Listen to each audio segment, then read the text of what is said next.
সুবহানাল্লাহ। আমার ভাইয়েরা, কাফেররা অবশেষে মাসআবের উপর অত্যাচার, জুলুম আর নির্যাতন বাড়াই দিল। আমার ভাইয়েরা, তরবারি দিয়া মাসআবকে দুনিয়া থেকে বিদায় দিল, আর মাসআব রাদিয়াল্লাহু তাআলা আনহু শহীদ হয়ে গেল। আল্লাহু আকবার বলেন। আল্লাহ পাক বলছেন, ওয়ালা তাকুলু লিমান ইয়াকতালু ফি সাবিলিল্লাহি আমওয়াত বাল আহইয়াউ ওয়ালাকিন লা তাশউরুন। আল্লাহর দ্বীনের পথে যারা সংগ্রাম করে শহীদ হয়ে যায় তাদেরকে মৃত্যু বলো না। সুবহানাল্লাহ। অন্য এক জায়গায় বলছেন, ফালিউকাতিল ফি সাবিলিল্লাহিল্লাযীনা ইয়াশরুনাল হায়াতাদ দুনিয়া বিল আখিরা ওয়া মান ইউকাতিল ফি সাবিলিল্লাহি ফাইকতাল আও ইয়াগরিব ফাসাউফা নুতিহি আজরান আযীমা। আমার ভাইরা, আল্লাহ পাক বলছেন, ও গো মুমিন, যারা মুমিন হবে, যারা মুজাহিদ হবে, যারা মুমিন হিসাবে, ইমানদার হিসাবে নিজেকে পেশ করবে, ইমানদারে যারা দাবিদার, তারা আখিরাতের বিনিময়ে দুনিয়ার স্বাচ্ছন্দ্য জীবন নগণ্য জীবন মনে করবে। আখিরাতের বিনিময়ে দুনিয়ার এই সব কিছু আল্লাহর রাস্তায় বিক্রি করে দিবে। চাকরি যাই যাক, চাকরি ভয় করবে না। আমার বন্ধুগণ, ইমামতি যাই যাক, হক কথা বলবে। কথা ঠিক কিনা? আমার ভাইরা, দাওয়াত কম হোক কিংবা বেশি হোক, যদি নাই হয় বক্তা মঞ্চে হক কথা বলবে, কারোর জন্য পরোয়া করবে না। কথা ঠিক কিনা? দুনিয়ার স্বাচ্ছন্দ্য আখিরাতের বিনিময়ে বিক্রয় করে দিবে। আল্লাহর দ্বীনের পথে মুজাহিদ হয়ে যুদ্ধ করবে, এই যুদ্ধে শাহাদাত বরণ করবে, কিংবা যদি গাজী হয়ে বাসায় ফিরে আসে, আল্লাহ পাক বলছেন, ফাসাউফা নুতিহি আজরান আযীমা। আমার ভাইয়েরা, যদি শাহাদাত বরণ করে এর প্রতিদান আল্লাহ তাআলা দিবেন। আবার গাজী হয়ে বাসায় যদি ফিরে আসে, এর প্রতিদান আমার আল্লাহ রাব্বুল আলামিন দিয়ে দিবেন। সুবহানাল্লাহ। আস্তে কোন। তাহলে জিহাদের ময়দানে গিয়ে শাহাদাত বরণ করলো লাভ, গাজী হলো লাভ, প্রতিদান কে দিবে? আমার ভাইরা, কাদিসিয়ানের যুদ্ধে অন্ধ সাহাবী আব্দুল্লাহ ইবনে মাকতুম চোখে দেখেন না, নবীজি বিদায় হয়ে চলে গিয়েছেন। খলিফাতুল মুসলিমিন ওমর রাদিয়াল্লাহু তাআলা আনহুর সময় ঘটনা। ওমর রাদিয়াল্লাহু তাআলা মনে করল, কাফিরদের সঙ্গে লড়তে হলে ওদের অস্ত্র শস্ত্র, ওদের সুরক্ষা হওয়ার দরকার। টার্গেট নিচ্ছেন কে? ওমর রাদিয়াল্লাহু তাআলা আনহু মুসলমানদের মাঝে জিহাদের ডাক দিলেন। এই যুদ্ধে পারস্য সাম্রাজ্যের বিরুদ্ধে যুদ্ধ করার লক্ষ্যে কে জান দিতে রাজি, কে মান দিতে রাজি, কে জিহাদ করার জন্য রাজি, ছুটে চলে আসো। মুসলমানেরা পঙ্গপালের মতো ওমর রাদিয়াল্লাহু তাআলা আনহু ডাকে সাড়া দিলেন সেই দিন। সুবহানাল্লাহ। কোন ওই দিন দেখা গিয়েছিল নবীজির একজন অন্ধ সাহাবী আব্দুল্লাহ ইবনে মাকতুম চোখে দেখেন না, নবীজির সাহাবী খলিফা, তোমাকে দিয়ে কি কাজ হবে? ওই দিন আব্দুল্লাহ ইবনে মাকতুম জবাব শুনিয়ে দিলেন, ও গো ওমর, আমি দেখতে পাই না ঠিক, আমাকে যদি কবুল করেন আমি কোরআনুল কারীমের 30 পারার হাফেজ। আল্লাহু আকবার বলেন। এই পৃথিবীতে অনেক হাফেজে কোরআন আছে, 2 চোখ অন্ধ, শুনে শুনে আল্লাহ তাআলার 30 পারা কোরআন হাফেজ হয়ে গেছে। কথা ঠিক কিনা? গত কয়েক বছর আগে জয়পুরহাটে 5টা থানা, 5 বিবিয়াক্কা থানার মধ্যে মাহফিল করতে গেলাম।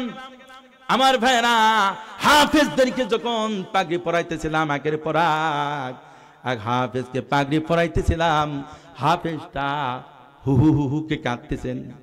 হাফেজকে জিজ্ঞাসা করলাম, ভাই আপনি তো ছোট্ট মানুষ, পুরা কোরআনে হেফজ করেছেন, আজকে তো খুশির দিন, কাঁদো কা? হাফেজ বলছে, হুজুর আমি খুশি ঠিক, কিন্তু আমি আনন্দে কাঁদতেছি। ওই যে আমার বাবা দাঁড়ায় আছে, এতগুলি মানুষের সামনে আপনি আমাকে পাগড়ি পরে দিচ্ছেন, কিন্তু আমার বাবা 2 চোখ অন্ধ, আমাকে দেখতে পাচ্ছে না, এই জন্য আমি কাঁদতেছি। আল্লাহু আকবার বলেন। আমার ভাইরা, হাফেজকে বললাম, ও হাফেজ, কিয়ামত যেই দিন কায়েম হবে, কিয়ামতের মাঠ, এরপর হাসরের মাঠ যেই দিন কায়েম হবে, তুমি কি হাদিস জানো না? যারা কোরআন কারীম পড়বে, কোরআন অনুযায়ী যারা জীবন করবে, কোরআন কারীম অনুযায়ী জীবন করবে, হককে যারা চিনবে, হারামকে যারা বাদ দিবে, তাদের জন্য ফয়সালা হলো যে 70 জন পরিবারদের মধ্য থেকে, আত্মীয় স্বজনের মধ্য থেকে 70 জনকে সাপোর্ট করে আল্লাহর জান্নাতে নিতে পারবে। হাদিসের মধ্যে আছে যে কাদ ওয়াজাবাত লাহুন নার, যাদের জন্য জাহান্নাম ওয়াজিব হয়ে গিয়েছিল, ওদেরকে টেনে জান্নাতি করতে পারবে। সুবহানাল্লাহ কোন। সুতরাং তুমি দোয়া করো, আমিও দোয়া করি, হাসরের মাঠে কিছু মানুষের সঙ্গ অন্ধ করে উঠবে, অন্ধ করে উঠাবে ওই মানুষগুলি পক্ষ থেকে যে কোরআন কারীম এই বিধানটা গিয়েছিল, এই কোরআনকে যেমন ভুলেছিলি, আমি আল্লাহ তাআলা তোকে ওই রকম ভাবে ভুলে গেলাম। ومن أعرض عن ذكري فإن له معيشة ضنكا ونحشره يوم القيامة أعمى قال ربي لما حشرتني أعمى وقد كنت بصيرا قال كذلك أتتك آياتنا فنسيتها وكذلك اليوم تنسى। আমার ভাইরা, আল্লাহ সেই দিন ভুলে যাবেন, আল্লাহ ওই দিন যেন ভুলে না যান। আমাদেরকে এই পৃথিবীতে কোরআন শিক্ষার দরকার আছে কিনা? আছে আছে আছে। কোরআন বোঝার দরকার আছে কিনা? কোরআন না বুঝলে সওয়াব হবে ঠিক, কিন্তু আখিরাতে ধরা পড়া লাগবে। কত কি বোঝেন, সিএস খতিয়ান বোঝেন, আরএস খতিয়ান বোঝেন, আমার বন্ধুগণ সব কিছু বুঝলেন, কিন্তু কোরআনকে বোঝার চেষ্টা করলেন না, পড়ার চেষ্টা করলেন না, ধরা পড়া লাগবে কিনা? হাসরের মাঠে যদি আল্লাহ তাআলা হাফেজ তাকরিমকে ডাক দেন, হাফেজ তাকরিমকে ডাক দিয়ে যদি বলেন, ওগো গোলাম দেখো, এই 9 থেকে 10 বছরের সন্তান বিশ্বজয়ী হাফেজ হয়েছে, আর তোমাকে আমি অন্ধ করি নাই, তোমাকে বুঝদান করেছিলাম, সব বুঝেছো, এই দিল দিয়া, এই অন্তরকরণ দিয়া কোরআন বোঝো নাই, কোরআন বোঝো নাই। সুতরাং তোকে কি করা হবে? তোর সন্তানগুলিকে কোরআন শিখাও নাই, ওই সন্তানগুলি আবার বাবার প্রতি মামলা দায়ের করবে। আল্লাহ তাআলাকে বলবে, ওগো আল্লাহ, আমার বাবা দিন যদি শিখাতো, কোরআনের হাফেজ যদি আমাকে ওই হেফজখানা দিত, আলেম যদি বানাইতো, তাহলে জান্নাতের ফয়সালা হয়ে যেত। যেই বাবার কারণে, যেই মায়ের কারণে জাহান্নাম ফয়সালা হয়ে গিয়েছে, ওই মা বাবাকে নিয়ে আসো। নাজাআলুহুমা তাহাতা আকদামিনা লিয়াকুনা মিনাল আসফালিন। ওদের পায়ে পাদলিত করে, অর্থাৎ বুকের উপর পা আর ভুঁড়ির উপর পা, পায়ে পদলিত করে, ওই পিতা মাতাকে পায়ে পদলিত করে আমি যাওয়ার আগে ওদের নিয়ে জাহান্নামে যেতে চাই। নাউজুবিল্লাহ কম। সুতরাং গার্জেনদেরকে বোঝার দরকার, সন্তানগুলিকে দ্বীনি ইলম শিক্ষা দেওয়ার দরকার। কথা ঠিক কিনা?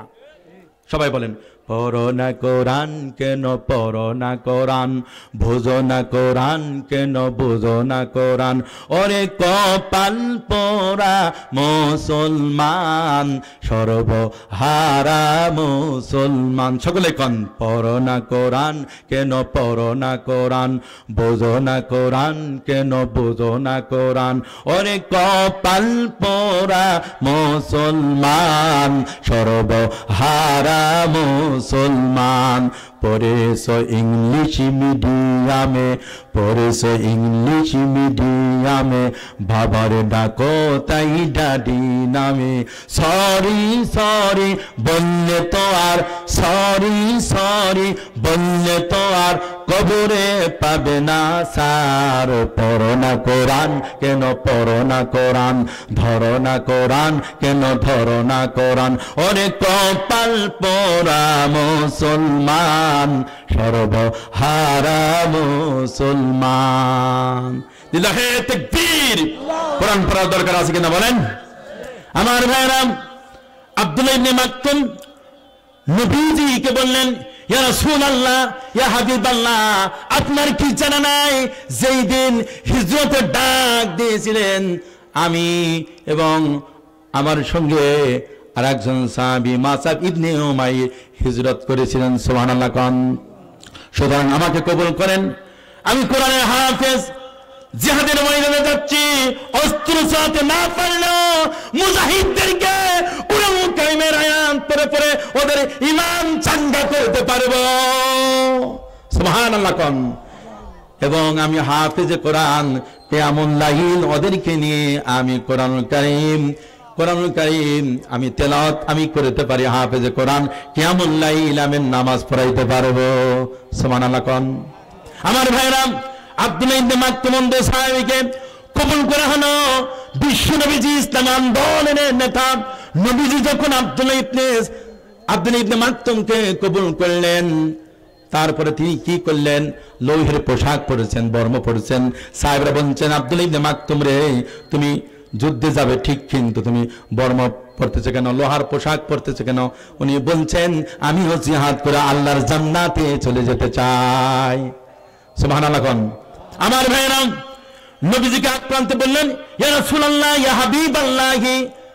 এই কাদিসিয়ান উমরকে বললেন, ওগো উমর, এই কাদিসিয়ানের যুদ্ধে ইসলামের পতাকাটা যদি আমার হাতে দেওয়া হয়, তাহলে আমি ইসলামের পতাকাটা উঁচু করে ধারণ করে আমি থাকবো। কাফের রাজু চতুর্দিকে আমাকে ঘিরে ফেলে, আমি তো দেখতে পাবো না, পালানোর কোনো সুযোগ নাই। উমর রাদিয়াল্লাহু তাআলা আনহু আব্দুল্লাহ ইবনে মাকতুমকে ইসলামের পতাকা, কালেমার পতাকা তাকে দিলেন। তিনি দূরে গিয়ে উঁচু একটা জায়গায় গর্ত খনন করে নিলেন। গর্ত খনন করে দুই পা তিনি এই গর্ততে দিয়া তিনি মাটি দিলেন, মজবুতি ভাবে মাটি দিলেন, যাতে করে যুদ্ধের ময়দান থেকে যেন পালাতে না পারে। নিজে নিজে এরকম ভাবে আত্মসমর্পণ করলেন। সকলে বলে সুবহানাল্লাহ। নিজেকে কেমন ভাবে তৈরি করলেন। যুদ্ধ হয়ে গেল 1 দিন 2 দিন 3 দিন ব্যাপী যুদ্ধ হওয়ার পর সন্ধ্যার সময় যুদ্ধের বিরতি হয়ে গেল। অসংখ্য মুমিনদের মধ্যে, সাহাবীদের মধ্যে অসংখ্য মুজাহিদেরা শাহাদাত বরণ করেছেন। এই কাদিসানের যুদ্ধে শাহাদাত বরণ করেছেন। আবার কাফের বেঈমানেরা নিহত হয়েছে। সকলে আল্লাহু আকবার। ওমর রাদিয়াল্লাহু তাআলা আনহু সাহাবীদেরকে বললেন, যারা এই কাদিসানের যুদ্ধে শাহাদাত বরণ করেছে ওদের লাশগুলি একত্রিত করো, ওদের লাশগুলি একত্রিত করো। আর যারা নিহত হয়ে গেছে, তো নিহত কাফিরের রাতে নিহত হয়ে গেছে, ওদের দরকার নাই, আল্লাহ জাহান্নাম তাদের নসিব হয়ে যাক। সকলে বলেন আমিন। তাকবীর, লিল্লাহি তাকবীর, আল্লাহু আকবার, লিল্লাহি তাকবীর, আল্লাহু আকবার। প্রধান বক্তার আগমন, অতিথির আগমন, শুভেচ্ছাই স্বাগতম। তারপরে পক্ষ থেকে লাল সালাম শুভেচ্ছা, পক্ষ থেকে লাল সালাম শুভেচ্ছা। আল্লাহু আকবার। নেতা ভাই কই গেলেন? দেখেন, বক্তা হলে নওজোয়ান যুবক, নেতাও আজকে যুবক। ভাই এদিকে আসেন। নেতা কোথায় বাবারে? একটু সালাম দেই। আল্লাহু আকবার। হ্যাঁ, আলহামদুলিল্লাহ। বসেন ভাই। আমার ভাইরা, বলছিলাম ওমর রাদিয়াল্লাহু তাআলার সময় সেই অন্ধ সাহাবী আব্দুল্লাহ ইবনে মাকতুম 2 পা কেড়ে নিলেন আর ইসলামের পতাকা, ইসলামের ঝান্ডা উঁচু করে ধরলেন। 3 দিন যুদ্ধ চলল। সন্ধ্যার সময় যুদ্ধের বিরতি দেওয়া হলো। নবীজির সাহাবী খলিফাতুল মুসলিমিন ওমর রাদিয়াল্লাহু তাআলা আনহু তাদের দ্বীনি ভাইদেরকে বললেন, যারা শাহাদাত বরণ করেছে ওদের লাশগুলি একত্রিত করো, জানাজা দিয়ে তাদেরকে দাফন করা হবে। সকলে বলে সুবহানাল্লাহ। শহীদ যারা হয়ে গেছে ওদের লাশগুলি একত্রিত করা হচ্ছে। দূরে পড়ে আছে নিথর দেহ আব্দুল্লাহ ইবনে মাকতুম। তিনি নিথর অবস্থায় তিনি পড়ে আছেন। আরে কাফেররা তাকে দুনিয়া থেকে বিদায় দিয়েছে। বিদায় দিলে কি হবে? আব্দুল্লাহ ইবনে মাকতুম ইসলামের পতাকা, কালেমার পতাকা উঁচু করে ধারণ করে এরকম ভাবে উঁচু করে আছেন। সুবহানাল্লাহ কোন। আমার ভাইয়েরা, পড়তে দায় নাই। এই বাংলাদেশের এই সবুজ চত্বরে আমার ভাইয়েরা ওই সাহাবীদের কাছ থেকে শিক্ষা নিয়ে, নবীজির কাছ থেকে শিক্ষা নিয়ে দিন কায়েমের লক্ষ্যে আমার ভাইয়েরা এই বাংলাদেশে অসংখ্য যুবকেরা জীবন দিয়েছে। শুধু অসংখ্য যুবকেরা জীবন দেয় নাই, ওই খুনি হাসিনার সময় আলী হাসান মুজাহিদকে বিনা অপরাধে আমার বন্ধুগণ মিথ্যা মামলা দিয়া জালেমেরা ফাঁসির মঞ্চে ঝুলাইছে। কথা ঠিক কিনা মুসলমান? সাবেক আমির জামাত শহীদ মতিউর রহমান নিজামীকে জালেম সরকার ঝুলাইছে।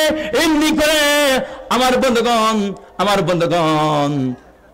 বন্ধুগণ অনেক নেতাকে তারা ঝুলাইছে, বিএনপি নেতাকেও ঝুলাইছে। নামটা কি বলেন?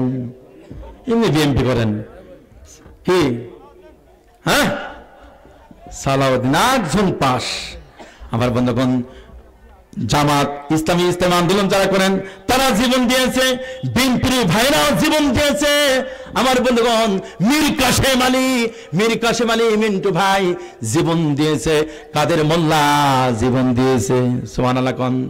কাদের মোল্লার ফাঁসি যেদিন রায় হয়, পুলিশ ভাইরা বললেন কারাকর্তী যারা ছিল, দায়িত্ব যারা ছিল, কাদের মোল্লা ভাইকে বলা হচ্ছে আজকে আপনার ফাঁসি, এত রাতে এত মিনিট আপনার ফাঁসি। তিনি আলহামদুলিল্লাহ বললেন। সুবহানাল্লাহ কোন?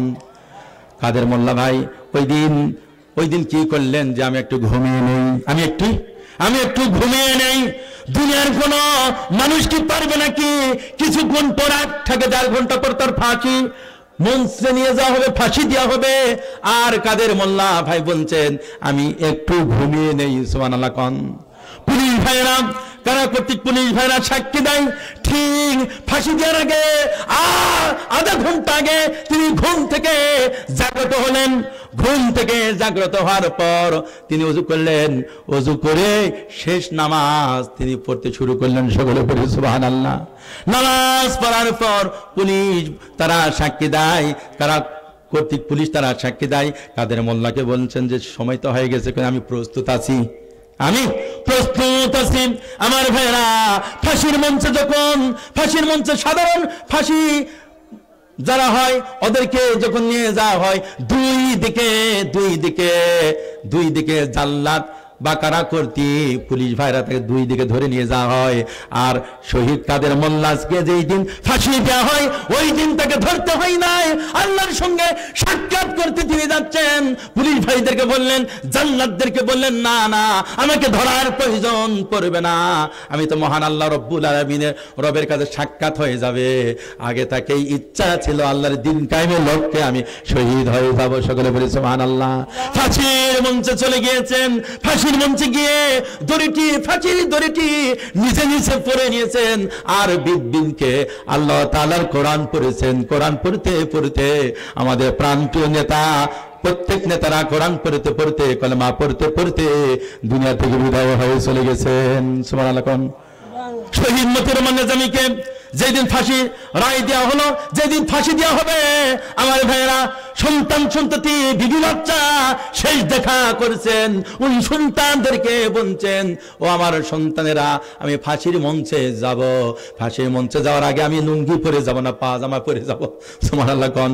সেটা বলছে, বাবা আপনি ফাঁসির মঞ্চে যাবেন লুঙ্গি পরে না, পাঞ্জাবি টুপি পাজামা পরে আপনি ফাঁসির মঞ্চে যাবেন। কেমন নেতা ফাঁসি হয়ে যাবে। সন্তানদের সঙ্গে পরামর্শ করেছেন। আল্লাহ পাক বলছেন, আমরুম শুরা বাইনাহুম, তোমরা পরামর্শ ভিত্তিক কাজ করো। সুবহানাল্লাহ কোন? আমার ভাইয়েরা কোরআন কারীম থেকে আলোচনা করেছিলাম। পয়েন্ট চলতেছিল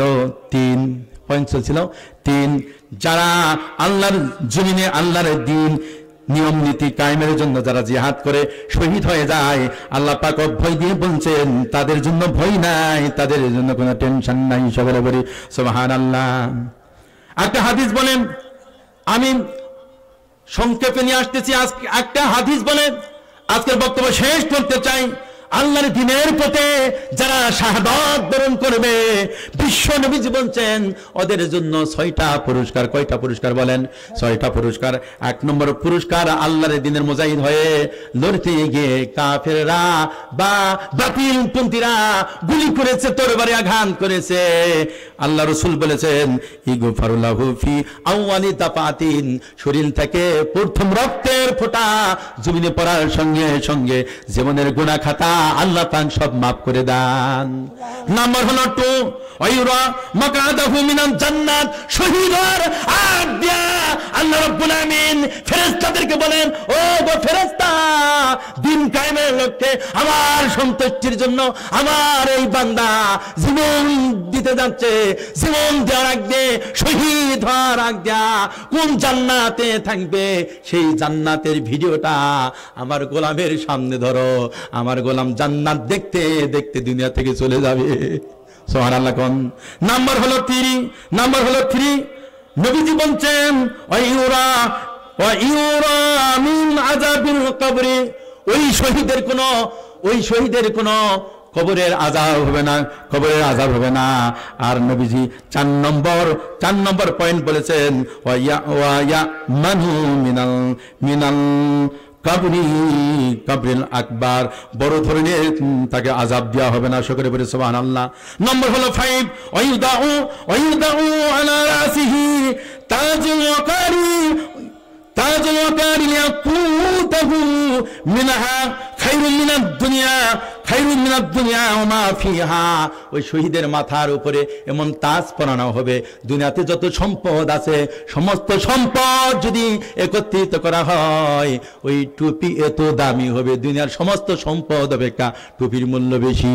খায়রুম মিনাদ দুনিয়া ওয়া মা ফিহা, আল্লাহু আকবার বলেন আমার ভাইরা। আর 6 নম্বর বলা হয়েছে ওয়ায়ুজাওয়াজু সিনতাইনি ওয়া সাবঈনা যাওজাতাম মিনাল হুরিল আইন ওয়া শাফাআহু ফি সাবঈনা মিন আকরাবিআহি, সকলে বলে সুবহানাল্লাহ। মিন আকরিবাইহি, নবীজি বলছেন আল্লাহর দ্বীন কায়েমের লক্ষ্যে যারা শাহাদাত বরণ করবে জান্নাতের মধ্যে আল্লাহ রাব্বুল আমিন 70 জন হুরকে দিয়া বিবাহ ব্যবস্থা করবেন। সুবহানাল্লাহ কোন। 70 জন হুর দিয়া তাকে নারায়ে তাকবীর, নারায়ে তাকবীর। প্রধান বক্তার আগমন, শুভেচ্ছায় স্বাগতম মাহফিলের পক্ষ থেকে।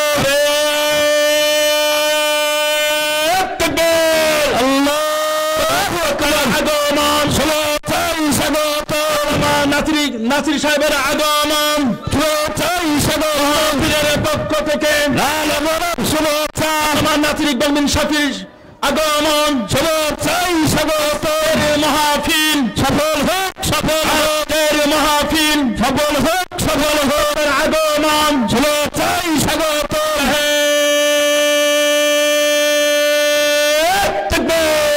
আল্লাহু আকবার। হুজুর আসেন, হুজুর একটু নুরানি হাতটা একটু হুজুর মোসাফা করি। হুজুর আল্লাহু আকবার, আল্লাহু আকবার। হুজুরের বয়স অনেক, কিন্তু দেখেন আমার চাইতেও নওজোয়ান যুবক। সকলে বলে সুবহানাল্লাহ। সারা দেশে কোরআনের কারীমের তাফসীর হুজুর করছেন। হুজুরের বাবা একজন প্রখ্যাত আলেম দ্বীন, তিনিও তাফসীর করতেন। আল্লাহু আকবার বলেন আমার ভাইরা।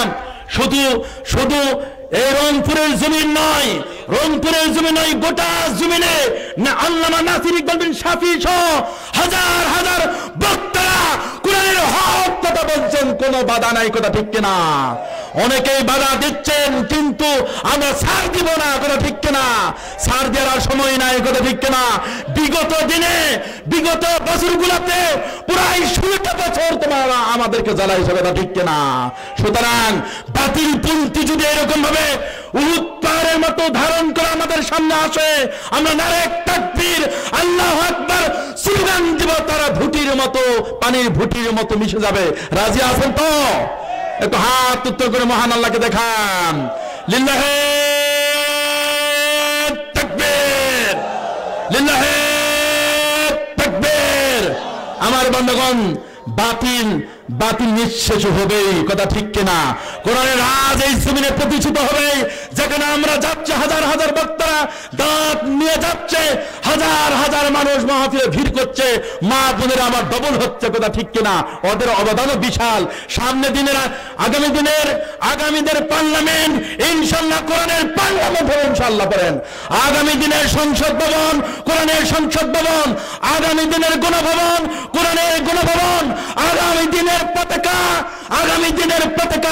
কলেমার পতাকা, কথা ঠিক কিনা মুসলমান? সুতরাং দলাদলি ভুলে গিয়ে কোরআনের দিকে আসতে হবে।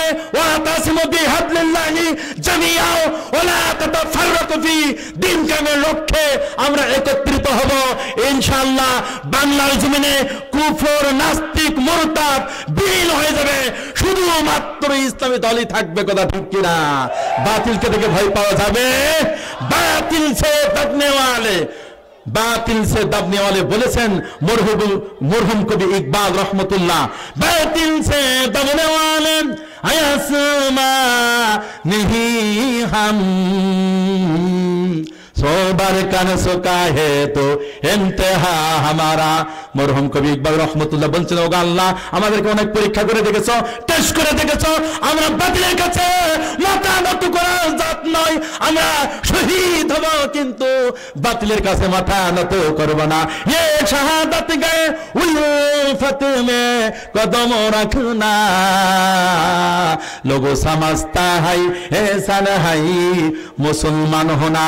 লোকেরা মনে করে মুসলমান হওয়া সহজ, কিন্তু মুসলমান হওয়া মানে কঠিন। শাহাদাতের উত্তপ্ত ময়দানে পা রাখার নাম হলো মুসলমান। আপনারা রাজি আছেন? কারা কারা রাজি আছেন? দুই হাত উত্তোলন করেন। লিল্লাহি তাকবীর, লিল্লাহি তাকবীর। আপনাদেরকে অনেক চমৎকার লাগছে, বিশেষ করে যুব সমাজে যেখানে মাহফিল হয়, অনেক চমৎকার। হুজুর মহাদের প্রতি দোয়া, আল্লাহ তাআলা হুজুরের হায়াতের মধ্যে বরকত ঢেলে দেন। এই মাহফিল আগামী দিনে যেন 2 দিন ব্যাপী হয়, আগামী বছর যেন 2 দিন ব্যাপী হয় ইনশাআল্লাহ। সকলকে দোয়া আছে। এখানে আমার বক্তব্য শেষ করছি। আসসালামু আলাইকুম রহমতুল্লাহি ওয়া বারাকাতুহু।